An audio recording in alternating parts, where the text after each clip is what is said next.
Hi అండి, అందరికీ నమస్కారం. నేను మీ Revathi. Welcome to RK kitchen and blogs. ఈ వీడియోలో మనం సింపుల్గా టేస్టీగా వంకాయ బజ్జీ ఎలా చేసుకోవాలో చూద్దామా. ఇప్పుడు ఒక గిన్నె తీసుకుని అందులోకి నీళ్లు పోసుకోవాలి. ఇప్పుడు నీళ్ళల్లోకి పచ్చిమిర్చి, టమోటో, వంకాయలు వేయాలి. ఇప్పుడు స్టవ్ వెలిగించి స్టవ్ మీద గిన్నె పెట్టుకోవాలి. నేనైతే పచ్చిమిర్చి, టమోటో, వంకాయలు వేసుకున్నా. అందులోకి ఆలు కూడా వేసుకోవచ్చండి. నేను నీళ్ళలోకి ఒక స్పూన్ రాళ్ళుప్పు వేసుకుంటున్నా. రాళ్ళుప్పు వేసుకుని బాగా కలుపుకోవాలి. ఇప్పుడు మూత పెట్టుకుందాం. ఇప్పుడు మూత తెరిచి చూడండి, వంకాయలు టమోటాలు ఆల్మోస్ట్ ఉడికిపోయాయి. ఇప్పుడు ఒక జాలీతో ఒక ప్లేట్లోకి తీసుకుందాం. వాటిని ఒక ప్లేట్లోకి తీసుకున్న తర్వాత టమాటాకున్న తొక్కు మొత్తం తీసేసుకోవాలి. ఉడికిన వంకాయల్లో పుచ్చు లేకుండా చూసుకోవాలి. 1-2 సార్లు చూసుకోండి పుచ్చు లేకుండా. చూడండి, ఈ వీడియోలో చూపిస్తున్నట్టుగా చూసుకుంటే సరిపోతుందండి.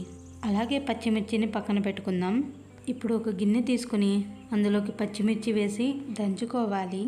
నా దగ్గర పెద్ద రోలు లేదండి, అందుకే ఇలా దంచుకుంటున్నా. పచ్చిమిర్చిని కచ్చాపచ్చగా దంచుకోవాలి.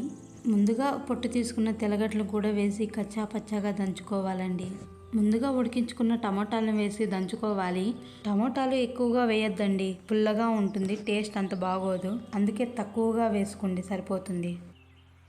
ఇప్పుడు ఉడికించిన వంకాయలు కూడా వేసి బాగా దంచుకోవాలి. వంకాయలు ఎక్కువసేపు దంచుకోవాల్సిన అవసరం లేదు, కచ్చా పచ్చాగా దంచుకుంటే సరిపోతుందండి. అలాగే ఇందులోకి రుచికి సరిపడా ఉప్పు వేసుకొని కలుపుకోవాలి. ఇప్పుడు ముందుగా కట్ చేసిన ఎర్రగడ్డలను వేసి బాగా కలుపుకోవాలి. తక్కువగా నీళ్లు వేసుకుని బాగా కలుపుకోవాలి. చివరగా కొత్తిమీర చల్లుకొని దంచుకుంటే సరిపోతుందండి.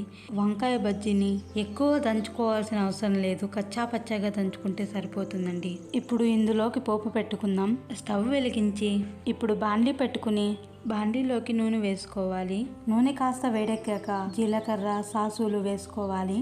అలాగే ఇందులోకి ఎర్రగడ్డలు, ఎండుమిర్చి, కరివేపాకు వేసి ఫ్రై చేసుకోవాలి. పోపు కాస్త ఫ్రై అయ్యాక ముందుగా దంచుకున్న వంకాయ బజ్జీలోకి వేసుకోవాలండి. వేసుకొని కలుపుకుంటే సరిపోతుందండి. టేస్ట్ అయితే సూపర్గా ఉంటుందండి.